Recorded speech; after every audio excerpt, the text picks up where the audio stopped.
이에 일어나서 아버지께로 돌아가니라.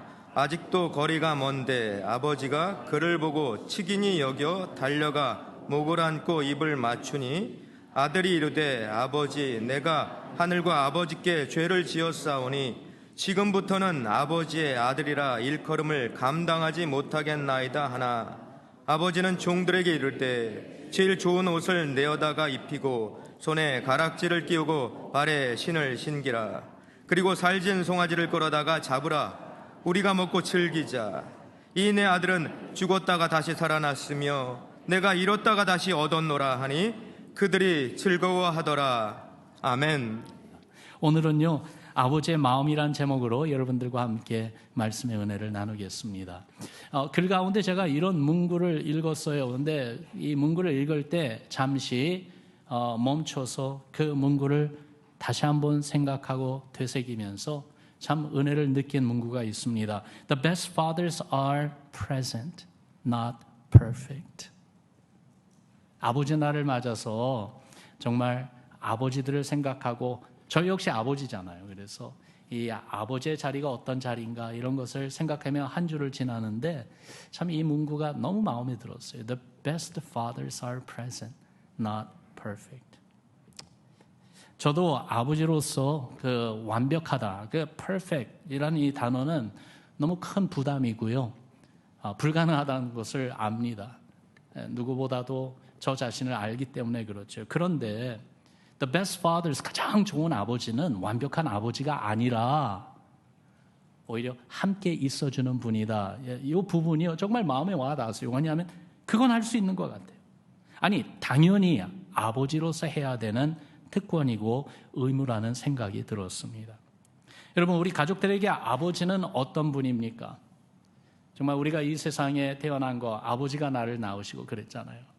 그래서 우리 모두에겐 아버지가 있고 또한 지금 현재도 우리 가정에 아버지들이 있습니다. 우리 교회에도 아버지들이 많이 계세요. 그런데 이 아버지는 어떤 분입니까? 인터넷에 아버지는 누구인가라는 글을 보았습니다. 읽으면서요 많은 부분에 공감할 수밖에 없었어요. 그 한 부분을 여러분들에게 한번 읽어드릴게요. 한번 들어보세요. 아버지란 기분이 좋을 때 헛기침을 하고 겁이 날 때 너털 웃음을 웃는 사람이다. 아버지란 자기가 기대한 만큼 아들, 딸의 학교 성적이 좋지 않을 때 겉으로는 괜찮아 하지만 속으로는 몹시 화가 나는 사람이다. 아버지의 마음은 먹칠을 한 유리로 되어 있다. 그래서 잘 깨지기도 하지만 속은 잘 보이지 않는다. 아버지란 울 장소가 없기에 슬픈 사람이다. 아버지가 아침 식탁에서 성급하게 일어나서 나가는 장소, 그곳을 직장이라고 한다. 그곳은 즐거운 일만 기다리고 있는 곳은 아니다. 아버지는 머리가 셋 달린 용과 싸우러 나간다. 피로와 끝없는 일, 직장 상사에게서 받는 스트레스다. 아버지란 내가 아버지 노릇을 제대로 하고 있나? 내가 정말 아버지다운가? 하는 자책을 날마다 하는 사람이다. 아버지란 자식을 결혼시킬 때 한없이 울면서도 얼굴에는 웃음을 나타내는 사람이다.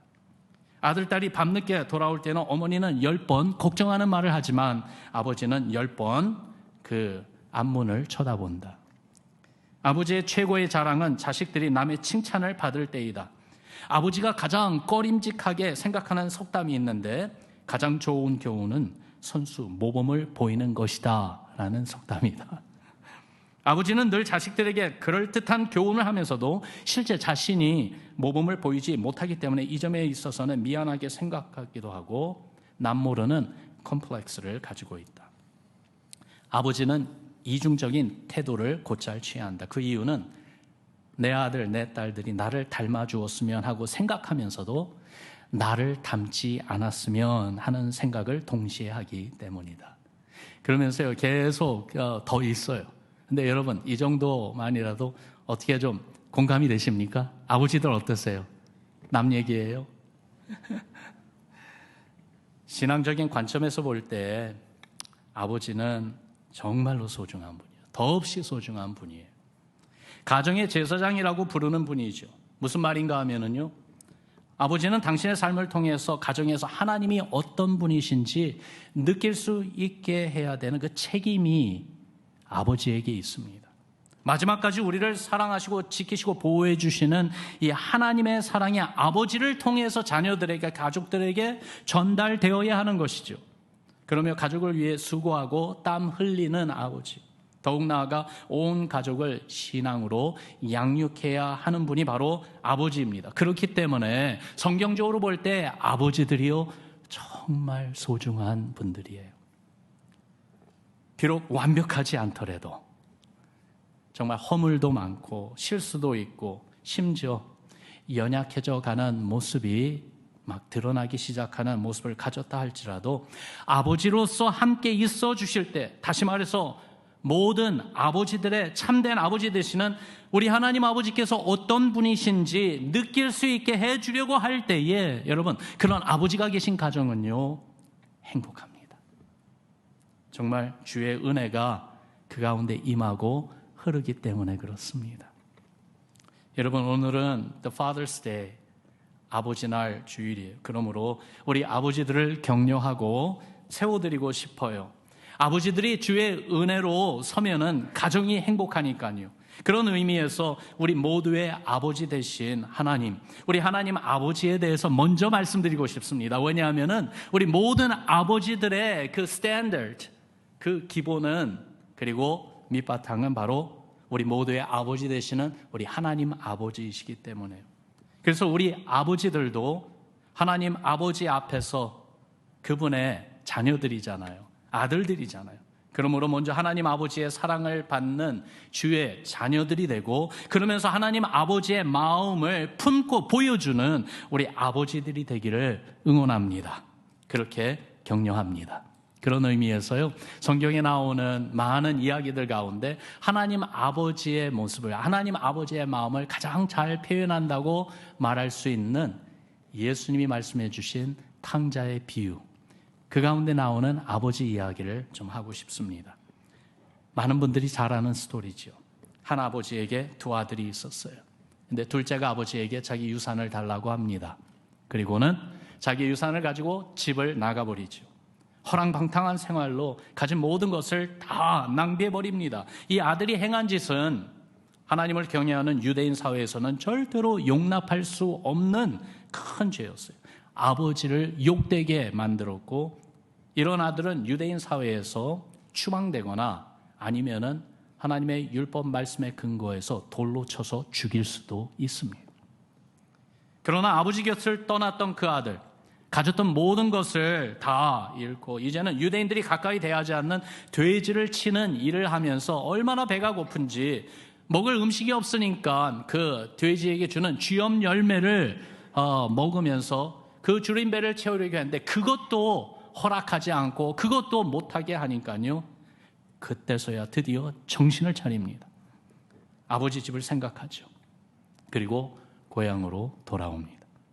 그런 아들을 아버지는 어떻게 받아줄까 하는 이 텐션, 긴장감 가운데 오늘 우리가 읽은 본문 말씀이 시작되는데요, 우리 본문 말씀 20절 말씀을 다시 같이 읽어봅시다. 시작. 이에 일어나서 아버지께로 돌아가니라. 아직도 거리가 먼데 아버지가 그를 보고 측은히 여겨 달려 목을 안고 입을 맞추니. 여러분, 이 한 구절에서 집 나간 아들, 아버지에게 불명예를 가져다주고 아버지 마음에 못을 박은 그 불효자를 아버지가 어떤 마음으로 대해주는지 그 내용들이 나와 있어요. 그래서 20절에 있는 아버지의 모습, 그것을 통한 아버지의 마음을 우리가 읽어볼 수가 있는데요, 여기 나오는 첫 번째 아버지의 마음은 어떤 마음인가? 기다리며 바라보는 마음이에요. 여러분 따라합시다. 기다리며 바라보는 마음. 구절을 자세히 보면 아들이 아버지를 먼저 본 게 아니에요. 아버지가 아들을 먼저 보았습니다. 아버지는 아들을 기다리며 바라보고 있었기 때문입니다. 그래서 아직도 이 거리가 멀었지만은 그러나 아버지는 단숨에 아들을 알아보았습니다. 이제나 저제나 언제 올까 항상 기다렸던 그 아버지의 마음, 그 마음이 있었기 때문에 이 아버지의 아들을 바라보는 이 눈길은 차가운 눈초리로 본 것이 아니었어요. 한없는 긍휼의 눈이었어요. 사실 이 긍휼의 눈으로 방황하는 아들을 처음부터 계속 지켜보고 있었던 것이 아버지의 마음이죠. 죄악에서 뒹굴며 자기 쾌락에 빠져서 아버지의 아들로서의 그 존재감을 상실하고 있을 때에 아버지는 가슴 아픈 눈으로 그 아들을 사실 보고 있었던 것이에요. 돼지 우리에서 돼지가 먹는 쥐염 열매로 허기진 그 배를 채우려는 아들을 슬픔의 눈으로 보고 있었고, 아버지가 정말로 나를 받아주실까 하는 그 근심 걱정 가운데 힘없고 무거운 발걸음을 띄고 있는 이 초라한 아들의 모습을 아버지는 먼저 보시고 그 아들을 금방 알아보시며 단번에 그 아들에게 올 수 있었던 것은요, 아버지 마음의 눈길이 사실 한순간도 아들에게서 떠나지 않았기 때문입니다. 여러분, 이 아버지의 눈은 우리 하나님 아버지의 눈이지요. 사랑과 긍휼, 자비로운 마음으로 우리를 기다리며 보고 계신 바로 주님의 눈 말입니다. 나의 방황하는 모습, 그럴 때에도 보고 계세요. 정죄하며 대적하는 그러한 차가운 눈초리가 아니라 가슴 아파하시면서 다시 아버지께로 돌아오기를 간절히 고대하며 기다리는 그러한 마음으로 우리를 보고 계시는 것이죠. 잠 못 이루는 인생의 밤에 내 곁에 머물러 있는 아버지의 눈이 있습니다. 내 마음이, 내 영혼이 하나님께로 돌아오기만을 간절히 기다리는 주님의 그 기도의 눈도 있습니다. 오늘도 한시도 중단하지 않고 우리를 향한 기다림이 살아있는 아버지의 눈이 지금 이 순간도 우리 가운데 머물러 있는 줄을 믿습니다. 아버지는 우리의 겉모습만 보지 아니하시고 우리의 마음을 아세요. 우리의 마음속 깊은 곳까지 보고 계세요. 이렇게 기다리며 바라보는 아버지의 눈, 그와 더불어서 아버지의 마음은요, 달려오는 자비로움으로 또한 보여주십니다. 따라합시다. 달려오는 자비로움. 20절 말씀해 보니까 아버지가 그를 보고 그러면서 어떻게 하셨어요? 측은히 여겨 달려갔다. 아들은 달리지 못했어요. 집이 가까울수록에 가슴이 뛰면서 더 빨리 가야지 하면서요, 그러면서 걸음이 빨라지고 달려가기까지 하질 못했어요. 계속해서 한 걸음 한 걸음이 너무나도 무거웠어요. 걱정 가운데 주저하며 걷고 있었어요. 그런데 아버지는 달랐어요. 단번에 아들을 알아보고 달려오신 것입니다. 아들이 한 걸음을 내디딜 때 10걸음을 달려오신 것입니다. 아들의 발걸음은 죄책감에 너무나도 무거운 발걸음이었지만 아버지의 발걸음은 오히려 자비와 기쁨으로 가득했습니다. 날아갈 것 같았습니다. 아버지가 이렇게 달려가게 된 동기를 이 말씀을 보면은 분명히 말해주고 있어요. 그 바로 전에 뭐라고 그랬어요? 아버지가 그를 보고 측은히 여겨 그랬어요. 따라합시다. 측은히 여겨. 이 말을 영어로 어떻게 번역했는가 한번 쭉 찾아봤는데요. 몇 가지 다른 번역으로 표현을 했더라고요. 그런데 그 가운데 한 번역이 참 마음에 들었어요. Phillips Translation 그리고 New English Translation을 보니까 이렇게 번역했어요. His heart went out to him. 아버지의 마음이 그를 향해 이미 달려가고 있었다는 거예요. 마음이 발보다 더 빠르게 달려간 것입니다. 아버지는 그런 분이에요. 노하기를 더디하고 축복하기를 더 빨리 하시는 하나님, 바로 사랑과 자비로 우리를 대해 주시는 우리 하나님 아버지를 보여주고 있는 모습이지요. 여러분, 오늘 교회에 오는 여러분들의 발걸음은 어땠습니까? 무거웠습니까? 참 힘든 발걸음으로 그래도 가야지 하면서 오셨습니까? 아니면은 가볍고 너무나도 기뻤습니까?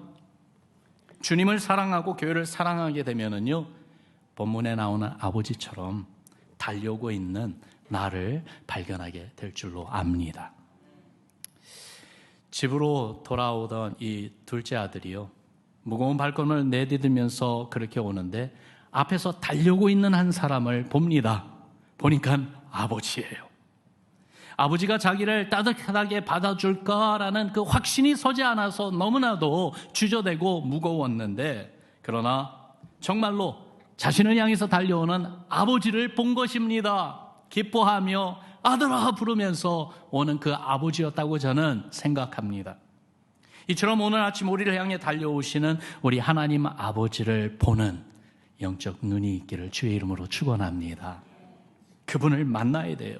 자비와 사랑으로 가득하여 불쌍한 우리를 안아주시려고 달려오는 이 하나님 아버지 품에, 우리 예수님 팔에 나 자신을 다 맡기고 던지는 여러분과 저 우리 모두 되기를 주의 이름으로 축원합니다. 이렇게 아버지의 마음은요, 정말 긍휼히 여기시는 그 자비로움으로 달려오시는 마음이에요. 그러면서 세 번째로 아버지의 마음은 입 맞추는 용서함으로 보여주셨어요. 20절 맨 마지막에 보니까 입을 맞췄다. 이 원어를 보면은요, 한 번 입을 맞췄다라는 그런 의미가 아닙니다. Kissed again and again. 그러니까 계속해서 입 맞추어 주었다, 그런 말인데요. 그거는 넉넉한 용서를 보여주는 아버지의 메시지였습니다. 아들은 아버지에게 용서를 강구하는 말을 하려고 했죠. 사실 집으로 돌아오려고 마음에 작정했을 때에 그때부터 준비하고 되새기고 연습하고, 그러면서 아버지에게 이 말을 통해서 아버지의 마음을, 환심을 사고자 원했던, 준비했던 회개를 합니다. 21절에 보니까 아들이 이르되 아버지, 내가 하늘과 아버지께 죄를 지었사오니 지금부터는 아버지의 아들이라 일컬음을 감당하지 못하겠나이다. 그런데요, 21절에 못하겠나이다 그렇게 끝나지 않고 거기에 짧은 한마디를 더 더합니다. 뭐라고요? 못하겠나이다 하니. 영어로 보니까 but. 무슨 이야기냐 하면은 아들이 지금 이야기를 시작했어요. 아버지께 용서를 구합니다. 그런데 그 말이 끝나기 전에 아버지가 그 아들의 입을 막으시는 것 같아요. 아버지가 그 말을 가로막고 아들의 목을 끌어안고 입 맞추고 있는 모습이 그려집니다. 무슨 말입니까? 이미 아들을 다 용서했다는 거예요. 그 말 안 해도 된다는 거예요. 내 마음 내가 벌써 다 안다. 아들이 돌아왔기에, 와서 회개했기에 용서해 줘야지 하는 것이 아니라는 것입니다. 아버지는 이미 아들을 용서해 주시고 그가 돌아오기만 기다리고 있었다는 것이죠. 이것이 우리 하나님 아버지의 마음입니다. 이 세상 그 무엇도, 어떤 것도 예수 그리스도 안에서 우리를 사랑하시는 하나님의 사랑에서 우리를 끊어놓을 수 있는 것은 하나도 없습니다. 이미 예수님께서 십자가에 달려 당신의 생명을 내어주셨을 때에 우리의 모든 죄를 하나님 아버지는 다 용서해 주셨습니다. 이것을 알고 주님의 십자가로 우리의 모든 죄가 용서함 받은 것을 알고 하나님 아버지께로 돌아올 수 있는 것이고, 또한 돌아와야 되는 것이에요. 입 맞추는 이 용서함, 이것이 바로 아버지 마음에 있었던 그 사랑과 긍휼의 마음이에요. 그러면서 네 번째, 아버지 마음은 어떤 마음이었는가? 새로운 삶으로 회복해 주기를 원하는 마음이에요. 따라합시다. 새로운 삶으로 회복해 주심. 아버지의 마음은 아들을 용서해 주는 것까지만으로 만족하지 않으셨어요. 한 걸음 더 나아가십니다. 아들의 신분을 완전히 회복해 주시는 것까지 하셨습니다. 아들에게 새로운 삶을 다시 열어주셨습니다. 그래서 종들을 부르지요. 제일 좋은 옷을 가지고 와서 입혀라. 손에 가락지를 끼워줘라. 그리고 발에 신을 신겨라. 잔치를 베풀자. 그러면서 아버지는 탕자를 당신의 존귀한 아들의 신분으로 다시 세워주시려고 하십니다.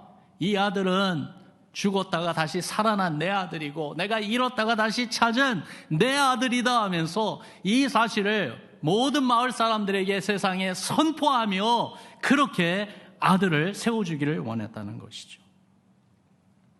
말씀드렸듯이 지난주 남침내교단 한인 총회에 참석하기 위해서 그 노스캐롤라이나에 있는 블랙 마운틴이라고 하는 타운에 갔습니다.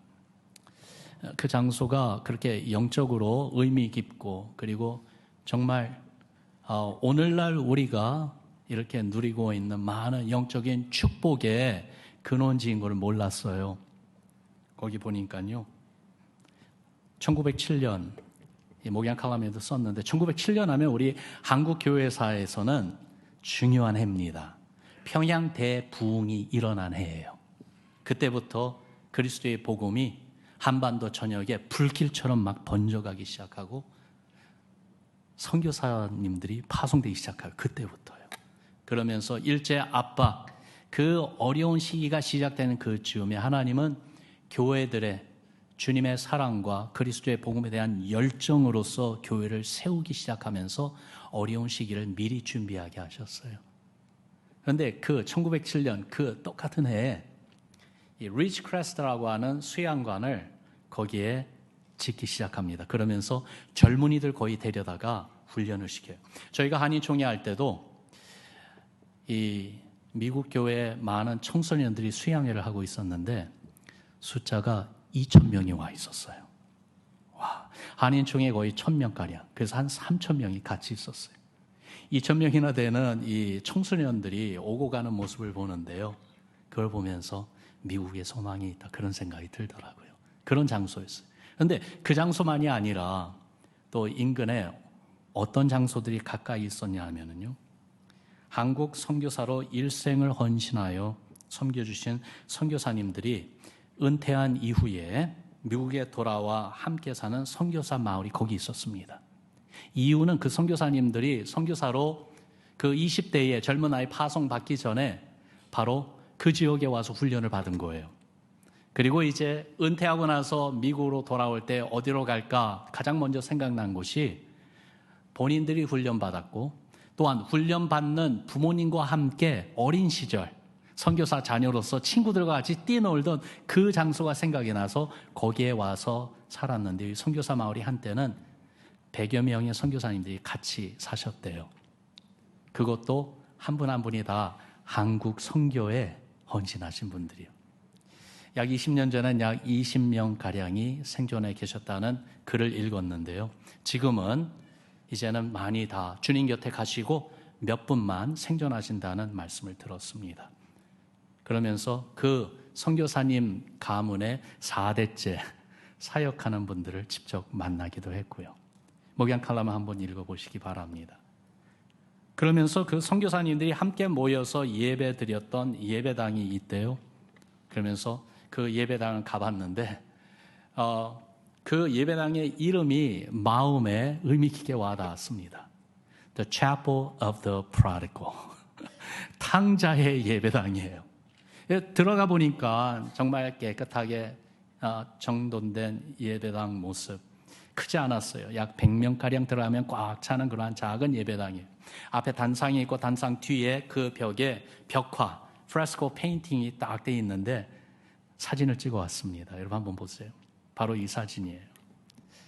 조용히 예배당에 앉아서 이 사진을 바라보면서 지금으로부터 약 100년 전에 여기서 무슨 일이 일어났을까 그런 것을 한번 생각해 보았습니다. 우리가 잘 아는 그 탕자의 비유의 스토리를 화가가 이렇게 그린 것인데 그런데요. 이 그림을 유심히 바라보고 있을 때 갑자기 제 머리에 한 가지 의문이 생겼어요. 여기 보니까 아버지가 돌아온 탕자 아들을 안아주는 모습인데 두 팔로 안아주지 않습니다. 오른팔로 안아주면서 왼팔로는 그 손을 번쩍 들고 있어요. 그렇죠? 저 의미가 무엇일까라는 그러한 생각이 들 때에 그러한 이해가 스쳐 지나가더라고요. 아버지가 아들을 보호해주고 있구나. 앞서 말씀드렸듯이 유대인 사회에서는 정말 경건한 하나님의 언약의 백성들로서 부모를 공경하는 것은 십계명에 나와 있고 그래서 그것을 상당히 존중하는 그러한 사회였습니다. 그렇기 때문에 탕자와 같은 이러한 자는 최소한 그 커뮤니티에서 추방해서 이방인처럼 그렇게 취급하며 완전히 단절시키거나 아니면은 하나님의 말씀대로 돌로 쳐서 죽이는 일까지 일어날 수 있는 거예요. 누구보다도 이 사실을 아는 아버지께서 그 아들을 오른팔로 강한 오른팔로는 안아주시면서 왼팔로는 그 손을 들어서 아들을 해하려고 하는 그러한 사람들이 오지 못하도록 아들을 해하려는 요소가 다가오지 못하도록 보호하고 있는 손길이구나라는 그런 생각이 스쳐 지나갔습니다. 여러분, 우리 하나님 아버지께서는 정말 이렇게 우리에게 은혜를 베풀어 주셨어요. 예수님의 피로 깨끗한 그러한 의복을 입혀 주시고요. 주의 자녀임을 증명하는 가락지를 끼워 주시고요. 복음의 신발을 신겨 주시고요. 구원의 자치, 기쁨의 잔치를 베풀며 거기에 우리로 참여하게 하시는데 우리만 있는 것이 아니라 정말 인근에 있는 모든 마을 사람들을 초청했던 아버지처럼 그래서 그들에게 이 아들은 죽었다가 살아난 내 아들이고 잃었다가 다시 찾은 나의 존귀한 아들입니다. 나의 후계자입니다. 나의 영광과 그리고 나의 존귀함을 다 받기에 합당한 내 아들입니다라고 선포하기 위해서 기쁨의 잔치를 베풀어 준 이 아버지 같은 분이 바로 우리 하나님 아버지라 이 말씀. 여러분, 이렇게 우리를 사랑하시는 하나님 아버지의 사랑을 우리가 지금 이 순간도 받고 있습니다. 여러분이나 제가 바로 탕자와 같은 존재인데 말이죠. 그러므로 사랑을 받은 하나님의 자녀로 이제는 하나님의 사랑을 전하고 증거하는 우리가 되어야 되겠어요. 특히 아버지들이 하나님 아버지의 마음을 품고 보여주는 믿음의 아버지들이 되시기를 도전합니다. 비록 완벽하지는 않다 할지라도 하나님 아버지의 마음으로 자녀들과 그리고 가족들을 대하며 서로를 그렇게 대하는 우리 아버지들이 되어 주시기를 바랍니다. 어떤 마음으로요? 우리가 보았죠? 기대하며 바라보는 마음, 그리고 또한 달려오는 그 자비로움을 가진 그 마음, 입맞추는 용서함이 있는 마음, 새로운 삶으로 회복해 주시는 하나님의 은혜가 흐르는 그 마음 말입니다. 이렇게 탕자와 같은 영혼 한 사람 한 사람을 주께 돌아오도록 인도해 주며 주의 은혜로 주의 사랑으로 우리 가정을 지켜주고 이끌어주는 우리 아버지들이 되시기를 주님의 이름으로 축원합니다. 다시 한번 말씀드리는데요. The best fathers are the ones who are present, not perfect. 정말 가장 좋은 아버지들은 완벽한 아버지들이 아니라 같이 있어주는 아버지들이에요. 어떤 마음으로요? 하나님 아버지의 마음으로 말입니다. 그래서 가족들로부터 그리고 심지어는 이웃들로부터도 존경받고 사랑받는 우리 신앙의 아버지들 되시기를, 그러한 우리 모든 믿음의 가정들이 되기를 주님의 이름으로 축원합니다.